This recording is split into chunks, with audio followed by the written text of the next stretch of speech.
चुप चल बैठे। तुमने कभी भूत देखा है?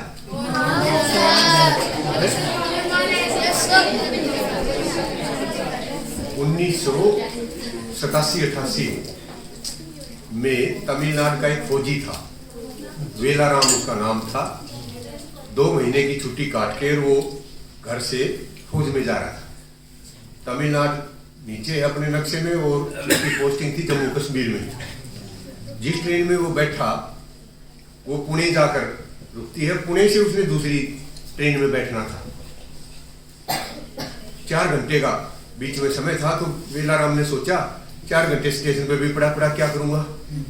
अपना बैग उठाया और पुणे के अंदर घूमने के लिए शहर में चला गया। घूमते घूमते ट्रेन का टाइम हुआ तो आधे घंटे पहले वापिस आ गया, तो जेब में हाथ डाला तो किसी ने जेब काट रखी थी। जेब में उसका आइडेंटिटी कार्ड भी था फौज का और कुछ पैसे थे, कुछ कागज थे, वो सारे निकाल लिए किसी ने भाई। अब वो 87-88 में तो मोबाइल भी नहीं हुआ करते, फौजी आदमी और कुछ था नहीं उसके पास। बड़ा दुखी हुआ, ट्रेन तो निकल ही गई। पता चला कि अब बुधवार को ट्रेन आएगी, एक दिन छोड़ के।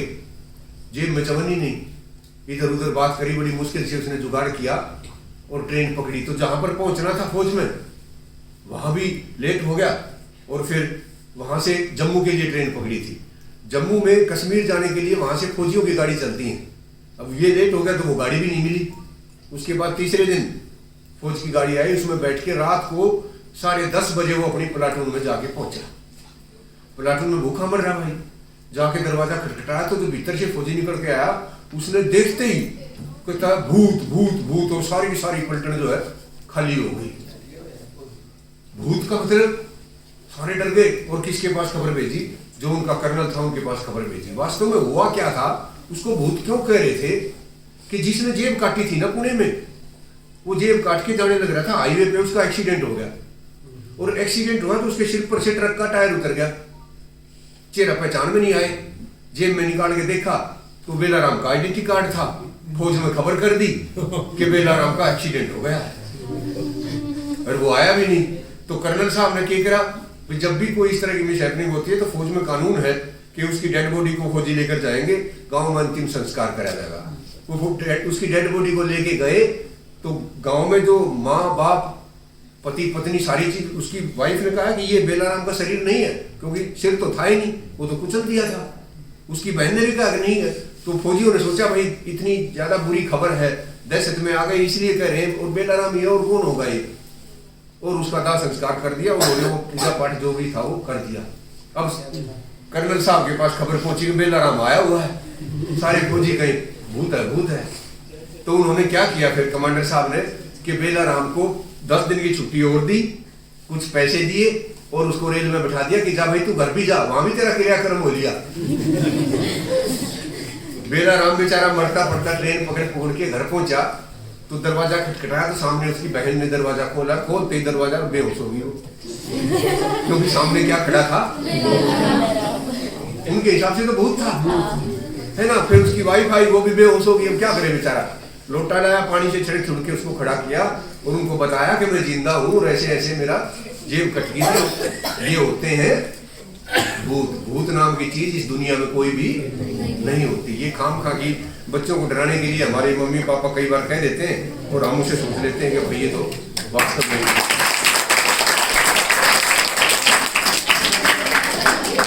बहुत घनी शराब पिया करता भाई, बड़ा समझाया तेरे घर का नाश हो जाएगा, ये हो जाएगा, वो हो जाएगा, माने ना। फिर एक समझदार सा आदमी आया, वो कहता मैं समझाऊंगा इसने। वो बुलाया कि देख भाई बैठ, एक बाल्टी मंगाई और एक शराब की बोतल, और उस बाल्टी के में वह शराब डाल दी और गधे के आगे कर दी। गधे ने वह सूंघी और दूसरी तरफ मुंह कर लिया।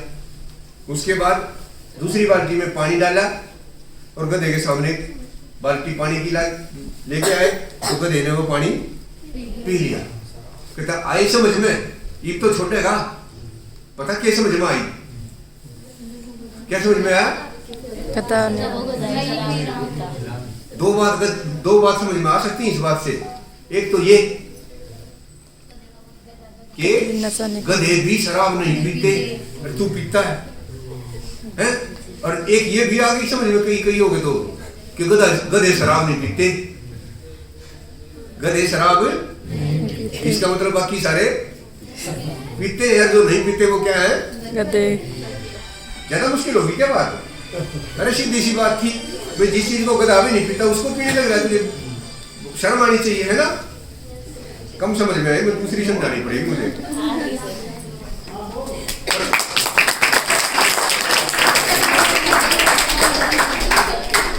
बांके बिहारी के मंदिर में बहुत सारे लोग दर्शन करने जाते। एक भोला सा आदमी था, सब दर्शन करके बड़े खुश होते, बांके बिहारी के दर्शन करके, मतलब मैंने तो कुछ भी नहीं दिखता भाई। दूसरा तेरे को दिखा? हाँ मेरे को तो दर्शन हुए थे, मेरे को दर्शन क्यों नहीं देते? और वो बेचारा टेंशन में आ गया, बाकी सारे तो बांके बिहारी के दर्शन करे, उसने दर्शन ना हो, दिखे ही नहीं। गुस्से में आ गया, भाई ने बोला समुद्र में डूब के मरूंगा, मेरे को दर्शन क्यों नहीं देते? मैं इतनी श्रद्धा से आता हूँ, बाकी सबको दर्शन देते, मेरे को क्यों नहीं देते? कहाँ जाने लग गया डूब के मरने के लिए? समुद्र में। समुद्र में डूबने के लिए जाने लग रहा था तो रास्ते में कोढ़ी बैठा। कोढ़ी क्या होता है? जिसके अंग खराब हो जाते हैं, कोढ़ लग जाता है तो बहुत बुरी हालत होती है, बहुत ज्यादा बीमार होता है। उस कोढ़ी ने उसके पैर पकड़ लिए, क्योंकि कोढ़ी इतना दुखी हो रहा था कि भगवान ने उसको ये सपने में आके कहा था कि किसी भी एक आदमी से तू ये कहलवा दे कि हे भगवान इसके कोढ़ को ठीक कर दे, तो मैं ठीक कर दूंगा, और उसके पांव जब तक ना छोड़िए जब तक कि वो कहना दे। अब उसने डूब के मरना और उसने उसके पैर पकड़ रखे, इतनी जोर से पैर पकड़ रखे, वो छोड़ दे ना कि भाई छोड़ दे मेरे पैर। कहता तू ये कह दे एक बार कि हे भगवान इसका कोढ़ ठीक कर दे। जैसे ही उसने ये कही ना हे भगवान इसका कोढ़ ठीक कर दे, तो उस आदमी ने बांके बिहारी के दर्शन हो गए। तो आदमी कहने लगा महाराज ये क्या मामला था, मेरा इस कोढ़ी से क्या लेना देना, दर्शन मेरे को नहीं दे रहे, कोढ़ी इसका ठीक होने लग रहा है। पता बांके बिहारी क्या बोले? बांके बिहारी ने ये कहा कि मैं हमेशा दर्शन देने की कोशिश करता हूं, पर जो मेरे से कुछ मांगता ही नहीं है उसको मैं दर्शन क्यों दूं? आज तूने कुछ मांगा है, चाहे दूसरे के लिए मांगा है, इसलिए मैंने दर्शन दिए।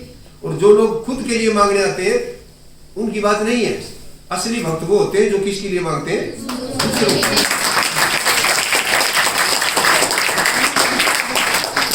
किसी कभी बड़ी बढ़िया भजन गा रहे थे आप, तो मेरे को भी लगा कि मुझे भी ऐसी ऐसी बात बतानी चाहिए, अदरवाइज तो हम दूसरी बात करते हैं। हम सर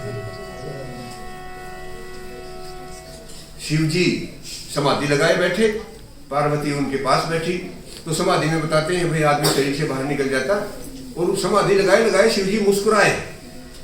तो जैसे ही वो मुस्कुराए तो पार्वती को लगा यार ये क्या, जैसे उनकी समाधि टूटी कहने लगी भगवान ये क्या था, आप समाधि में मुस्कुरा रहे थे। तो शिव जी कहते हैं बात ही ऐसी हो गई, मैं क्या बताऊं। कहते फिर भी क्या हुआ? कहता कुछ नहीं, एक पुजारी है और वो मेरे मंदिर में पूजा करता है और मंदिर में ही रहता है, पीछे छोटा सा कमरा है उसमें पति पत्नी वो रहते हैं। उसकी घरवाली कहती है कि तू बढ़िया सा मकान बना के दे मेरे को, कोठी में रहा करूंगी, मैं मंदिर में नहीं रहूंगी, तूने पूजा करनी आ जाया करना, लेकिन मैं मंदिर में नहीं रहूंगी, मेरे लिए तो तू बढ़िया सा कोठी बना के दे, घर बना के दे। तो वो कहने लगा कि घर की क्या जरूरत है, भगवान के चरणों में और इससे बढ़िया जगह क्या चाहिए। तो फिर पार्वती कहने लगी इसमें मुस्कुराने की कौन सी बात है। कहता मैं मुस्कुराना तो नहीं चाह रहा था, लेकिन उसने बात ऐसी कह दी उसकी घरवाली ने। तो क्या कहा? तो कहता है कि उसने ये कहा ये शिवजी तेरे को कहां से कोठी देगा, खुद पहाड़ पर बैठा है। तो उसकी बात के ऊपर मैं हंस रहा था। तो पार्वती कहने लगी नहीं आपका भक्त है तो आपको उसकी मदद करनी चाहिए। तो कहने लगी मदद की बात नहीं है, वो जो पूजा कर रहा है मेरी इसलिए कर रहा है कि पिछले जन्म में उसने कुछ ऐसे काम कर रखे थे कि अब वो पूजा करके अपने कामों को कर्मों को बराबर कर रहा है, इसलिए वो मुस्कुरा रहा था। इसलिए हमें अच्छे काम करने चाहिए।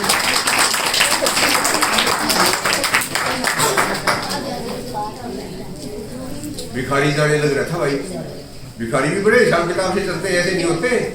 वो होते हैं ना झोड़ी, झोड़ी बोलते हैं ना जिसमें अनाज मांगते हैं। तो पट्टा जैसे ही घर से निकला उसने सोचा खाली झोड़ी किसी के घर के आगे लेके जाएगा।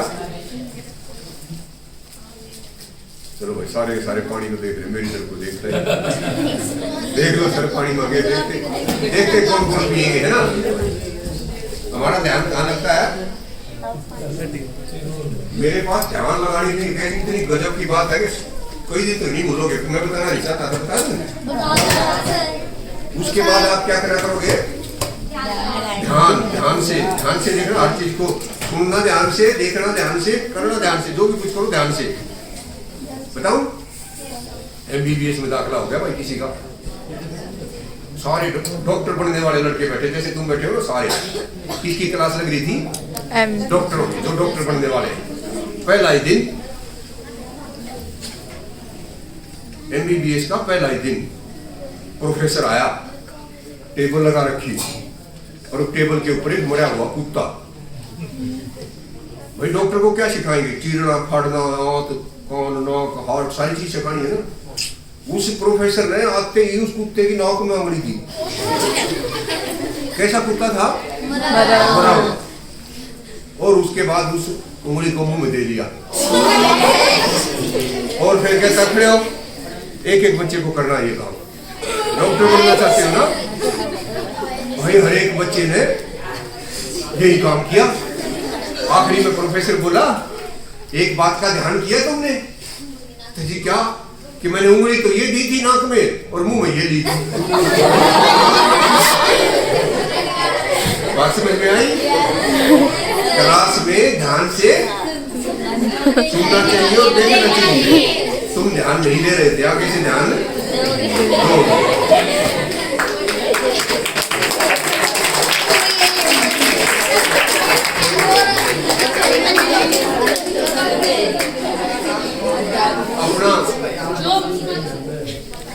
अपना काम हमें कभी भी लापरवाही से नहीं करना चाहिए। अभी शर्मा जी पूछ रहे थे कि 2-3 कार्यक्रमों में आप नहीं आए, तो भाई मेरे बच्चे अमेरिका में हैं तो मुझे जाना आना पड़ता है। तो 2-3 साल पहले वो बेटा यहाँ आया हुआ था, तो कहता है पापा चलो गांव में चलते हैं, दोस्त मार के आते हैं ना गांव में, जिसकी भी जांच करता हो। मैंने कहा चल भाई। गाड़ी में बैठा रखा भाई मैंने वो साइड में, मैं चलाने लग रहा। कलानौर के पास हमारा गाँव है। इन्हीं दिनों की बात, दूर दूर तक पीढ़ी पीढ़ी सरसों। कहता पापा एक बार गाड़ी रोको। क्या करेगा? कहता है सेल्फी लूंगा। आजकल क्या है, शकल चाहे किसी की दे लेगी ना हो, सेल्फी सब ले ले। अच्छा भाई ले ले। उतर गए हम, वो तो अपना लेके कैमरा घुस गया और सरसों में सेल्फी कराने लग रहा भाई। मैं खड़ा वहां सड़क पे, खड़ा मैं ऐसे ही टहलने लग गया, तो मैंने देखा सड़क पे मजदूर लग रहे थे। 2 मजदूर थे, कसीले रहे। मजदूर ने खट खट खट खट इतना बड़ा गहरा सारा गड्ढा खोदा भाई। वो खड़ा हो गया। फिर दूसरा मजदूर आया, वो कसीले रहा, जो मिट्टी निकाली थी ना वो सारी ठाके उससे गड्ढे में डाल दी। मैंने कहा ये क्या? मैंने कहा कुछ मेरे गड़बड़ होगी। मैंने फिर देखा ध्यान से, उसने दूसरा गड्ढा खोदा। फिर वो खड़ा हो गया, वो दूसरा मजदूर आया, जो मिट्टी निकाली थी ना वो सारी मिट्टी उसमें डाल दी। फिर मैंने पीछे देखा ऐसे ऐसे 10 गड्ढे, सब में क्या हो रहा? मिट्टी उल्टी डाल रखी। मैंने कहा बेवकूफ ये क्या कर रहे हो? गड्ढा खोदता ही क्यों है तू अगर भरना हो तो? कहता बाबूजी ये बात नहीं है, हम 3 मजदूर हैं, एक का काम गड्ढा खोदना, दूसरे का काम पौधा रखना और तीसरे का काम मिट्टी डाल के उसको लगाना। आज बीच वाला छुट्टी पे है तो हम अपना काम क्यों छोड़े भाई? छुट्टी पे तो वो है, मेरा काम खोदना है, इसका काम मिट्टी डालना है। आज वो पौधे लगाने वाला नहीं आ रहा। कभी भी अपना काम बहाने बनाते नहीं छोड़ना चाहिए।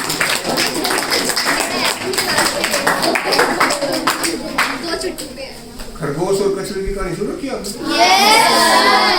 मेरे से भी सुन रखी है? क्यों नहीं सुनाते भाई, दूसरा सुना देते हैं। बाज देखा हमने? ईगल, ईगल कितनी साल उम्र हो बाज की? ये भी सुन रखा ना? ये नहीं सुन रखा। बाज 70 साल तक जीता है। और बाज जो है एक ऐसा पक्षी है, कौवा होता है ना, कौवा, कौवे से भी चतुर कह लो या कौवे से भी ताकतवर। कौवा कभी भी किसी से डरता नहीं है, लेकिन बाज से वो भी डरता है। और बाज उससे कैसे बचता है कि वो अपने ऊपर बैठा के, कौवा जब हमला करता है तो ऊंचा उड़ने लग जाता है, कई किलोमीटर ऊपर चला जाता है, तो वहां जाके ऑक्सीजन कम हो जाती है और कौवा घबरा जाता है, तब नीचे आता है। इतनी ऊंचाई तक वो आपने देखा होगा कोई पहाड़ी के ऊपर अगर बकरी चरने लग रही है तो बाज झपट्टा मार के उस बकरी को उठा ले जाता है, इतनी ताकत होती है। बाज ऊपर से इतनी ज्यादा तेजी नजर होती है उसकी कि कोई मछली अगर है तो वो जैसे ही वापस आएगी 2-3 बार उसको देखेगा और जैसे ही वो बाहर निकलेगी उसी टाइम उसको उठा के, इतनी बढ़िया पकड़ होती है। लेकिन उसके साथ एक त्रासदी भी होती है कि जब बाज 40 साल का हो जाता है ना तो उसके जो पंजे हैं जिनसे वो शिकार पकड़ता है वो अपने नाखूनों की तरह से ऐसे आगे से मुड़ जाते हैं। इसका मतलब वो शिकार को पकड़ नहीं सकता। और उसकी जो चोंच है, पकड़ भी ले, मान लो कहीं पड़ा मिल जाए शिकार, तो उसकी जो चोंच है आगे से वो भी इतनी मुड़ जाती है कि उसको ऐसे ऐसे मारेगा तो उससे कटेगा भी नहीं कुछ। और उसके पंख उड़ उड़ के इतने ढीले हो जाते हैं, इतने ढीले हो जाते हैं वो उड़ भी नहीं सकता। 40 साल के बाद हर बाज ना शिकार पकड़ सकता है, ना खा सकता है, ना उड़ सकता है, तो क्या करता होगा? वो अपने चोंच को तोड़ देता है। बूढ़ा होके नहीं, ऐसा नहीं करता बाज। वास्तव में क्या करता है, वो उड़ के एक पहाड़ी पर चला जाता है और उस पहाड़ी पर बैठकर सबसे पहले वो क्या करता है, अपनी चोंच को पत्थर पे बार बार मारता है। सारी चोंच लहूलुहान हो जाती है और उसके बाद 15 दिन में क्या होता है, नई चोंच निकल आती है, जैसे अपने नाखून आते। उसके बाद वो अपने पंजों से क्या खुरचता है, पत्थर को खुरचता है। सारे के सारे नाखून 5 इस तरफ के 5 इस तरफ के सारे लहूलुहान हो जाते हैं और उसके बाद महीने 1.5 महीने में उसके सारे के सारे पंजे नए हो जाते हैं। जब उसकी चोंच भी नई हो गई और पंजे भी नए हो गए, उसके बाद वो हर एक पंख को पकड़कर अपनी पंख को, कोई तुम्हें कहे ना अपने बाड़ फाड़ के दिखाओ, इतना मुश्किल काम है, लेकिन बाज अपने पहले इस तरफ के पंख काटता है, फिर दूसरी तरफ के पंख काटता है और सारे के सारे पंख निकल आते हैं और 1-1.5 महीने में फिर से नए पंख आ जाते हैं। कहते हैं 3 महीने के अंदर अंदर बाज के पास नई चोंच होती है, बढ़िया पंजे होते हैं और नई पंख होती है और फिर बाकी का 30 साल वो अपना जीवन उसी तरह से व्यतीत करता है जैसे जवानी में पहले करता है। क्या शिक्षा मिलती है कि हार नहीं मानता कभी। कृतज्ञता सुनी आपने? आखिरी उदाहरण सुना रहा हूं मैं, आज कुछ ज्यादा ही हिल रहे हो तुम। कृतज्ञ होना, एहसान मानना, मानते हो किसी का एहसान? यहाँ ऐसा कौन सा आदमी है जिसका एहसान आपको जरूर मानना चाहिए? हरिप्रकाश सर। ये दुनिया का इतना बढ़िया गुण है, अगर हम इसे अपना ले तो बाकी सारे छुप सकते हैं। ऐसा ही एक बार शेरनी जो है अपने बच्चों के लिए खाना लेने के लिए जा रही थी, शिकार करने के लिए जा रही थी। छोटे छोटे बच्चे, सर्दियों का टाइम, शिकार मिला नहीं, बहुत दूर चली गई, बहुत ज्यादा दूर चली गई। पीछे से बच्चे तड़प रहे थे, इतने ज्यादा भूखे मर गए वो कि अब वो आ भी जाएगी तो आएगी तब तक बच्चे मर चुके होंगे। पीछे से एक बकरी जाने लग रही थी, उसने देखा ये क्या, ये बच्चे तो भूखे मर जाएंगे। उसने अपना दूध किसको पिला दिया? बकरी ने शेर के बच्चों को, शेरनी के बच्चों को अपना दूध पिला दिया, तो वो जिंदा रह गए और वो सांस लेते लेते बच गए। शाम को जब शेरनी वापस आई तो उसने देखा वो तेरी कितनी बावड़ी हूं मैं, शिकार तो यही था, बकरी को यही ना मार के खा लेते, कहाँ धक्के खाए मैं। तो जैसे झपटी तो उसके बच्चों ने बताया कि इसको मत मार, इसी ने तो जान बचाई है, नहीं तो हम तो मर गए होते।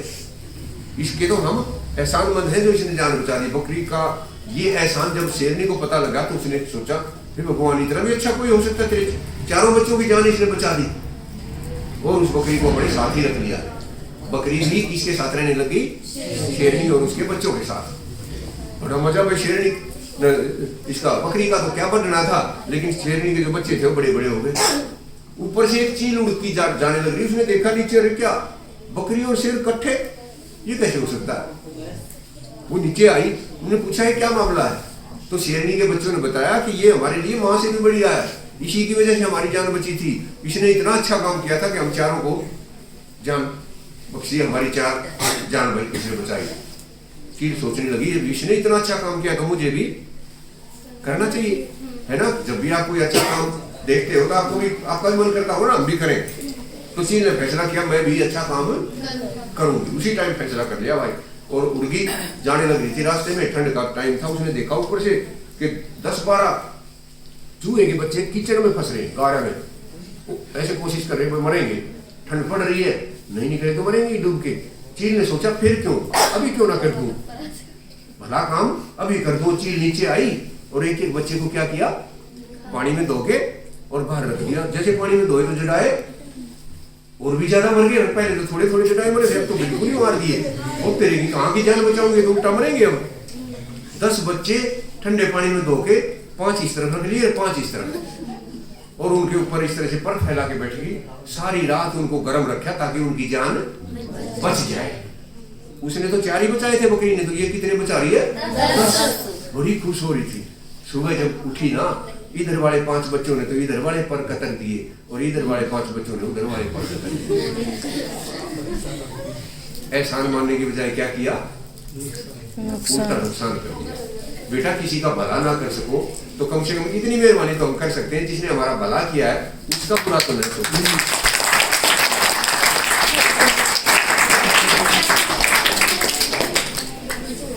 चलो आज हम ये घोषित करेंगे, आपके सारे बच्चों में सबसे इंटेलिजेंट कौन है? करें? एक व्यापारी ने एक तोता पाल रखा था। पाल रखे थे ना? बहुत बढ़िया था भाई, बड़े अच्छे भजन सुना करता, बड़ी अच्छी बात करा करता।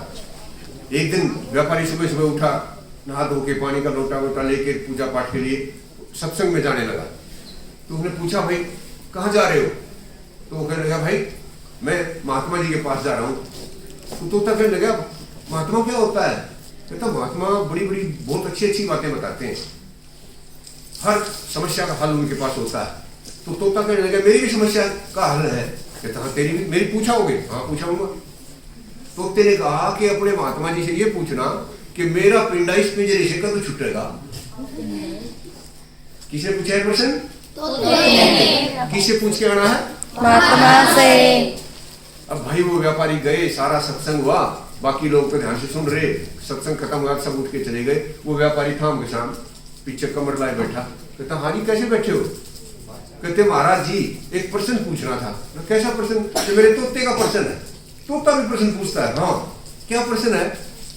उन्होंने बताया कि मेरे तोते ने पूछा है कि अपने महात्मा जी से ये पूछ के आना कि मेरा पिंडा इस पिंजरे से कब छूटेगा। भाई प्रश्न तो पूछा नहीं था, सुनते ही महात्मा तो बेहोश हो गया। और जो व्यापारी था उन्हें सोचा मर गए भाई। सबने पता लगा, पानी पूनी छिड़का। वो बाकी तो उसने महात्मा ने संभाल लग रहे, वो तो अपना पछले दरवाजे से भाजा घर पहुंचा। तो तोता तो बैठा बाट देखे था कि तेरे प्रश्न का उत्तर लिया। कहता, जी पूछा प्रश्न मेरा, क्या उत्तर दिया महात्मा जी ने? कहता रहा, कहाँ का बदतमीज, क्या पूछ लिया तूने? मेरा तो महात्मा ही मर गया होता। आया प्रश्न वाला पड़ा रहा, बोल पा रहा ये बोल। तोते में 4 डांट मारी। और व्यापारी रात को सो गया। सुबह उठा तो उसने पिंजरे में क्या देखा? तोता मरा पड़ा। पिंजरा खोल लिया उसने। जैसे पिंजरा खोल लिया तोता फुर्र से उठ गया। तोता फुर्र से क्यों उठ गया? क्योंकि अगर वो मरता तो तभी वो बाहर निकल सकता है। हम क्या घोषित करने वाले हैं कि आपकी सारे बच्चों में सबसे इंटेलिजेंट कौन है, उसको पता लग जाएगा। खड़े हो बता बेटा। सर क्योंकि उसको आजादी चाहिए थी और उसको पता था जब तक मैं मरूंगा नहीं तब बता। हाँ जो भी अपने आप को ये सोचता था मैं सबसे इंटेलिजेंट हैं। सर इसको पता था अगर मैं मरूंगा तो तभी मैं आजाद होऊंगा, इसलिए मैंने ये एक्टिंग कर रहा हूँ। चलो कुछ ठीक है, मैं बताता हूँ। देखो ये क्या कहना चाहता है। जो महात्मा थे ना, वो जब तोते ने प्रश्न पूछा तो उन्होंने बेहोशी का नाटक करा। तोते को ये बात आ गई, उसने बता दी। तो तोता समझ गया कि जब बचना चाहता है ना तो नाटक कर, वैसे कदे भी नहीं होना, तू आजाद। ठीक आई ना बात समझ में? बजा लेता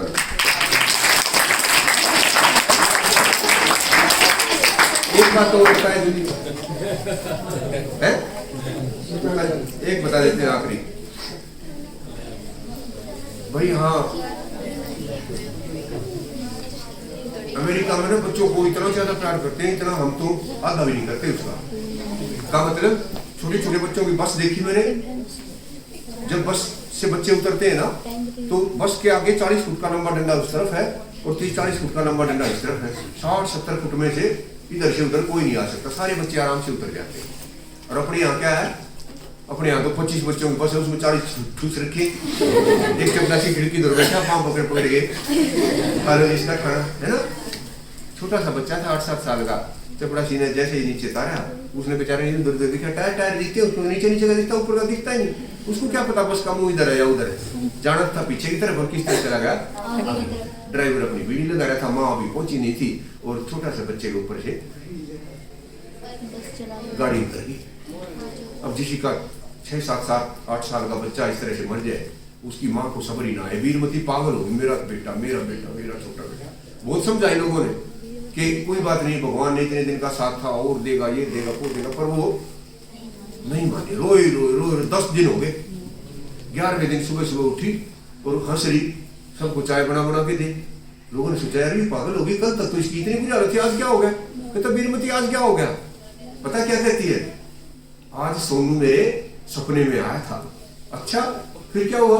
कहता मैंने उससे पूछा बेटा तू ठीक तो है वहां जहां भी अब तू है? हाँ मम्मी मैं मजे में हूँ। और स्कूल तो मम्मी इतना बढ़िया, ये तो कुछ भी स्कूल नहीं था, वहां पर तो हमारा जो ये स्कूल है ना, इतने बढ़िया बढ़िया फूल, सारा दिन म्यूजिक, इतनी गजब की मैडम और कितना प्यार से पढ़ाती हैं ये वो। अच्छा मम्मी तू कैसी है? बेटा मेरा तो मन बिल्कुल भी नहीं लगता, सारा दिन रोती रहती हूँ, कहीं तेरा बैग पड़ा है, कहीं छोटी छोटी जुत्ती पड़ी है तेरी, कहीं छोटे छोटे तेरे कागज पड़े हैं, कहीं कमीज टंगा हुआ, मैं तो सारा दिन तेरे को याद कर करके रोती हूँ। तू पढ़ तो लिया करना, तू अच्छा स्कूल में तेरे नंबर ठीक। मम्मी बस एक ही कमी है, जब मैडम टेस्ट लेती है ना सारा स्कूल पास हो जाता है, सिर्फ मैं फेल होता हूँ। है तू अकेले, तू फेल कैसे हो सकता? तू तो सबसे अच्छे बच्चों में था। कहता नहीं मम्मी अच्छा तो मैं भी हूँ और मेरे को सब कुछ आता भी है, लेकिन जब मैडम सवाल बोलती है ना, हम सब बच्चे स्लेट पे सवाल निकालते हैं और मैं सबसे पहले निकाल के मैडम के पास जाता हूँ। जब दिखाने जाता हूँ ना तब तू मेरे को याद कर लेती है और तेरे आंसू मेरी स्लेट पे गिर जाते हैं, स्लेट साफ हो जाती है। मैडम सोचती है मेरे को कुछ नहीं आता जाता। अगर तू मुझे पास करवाना चाहती है ना तो आज से रोना बंद कर।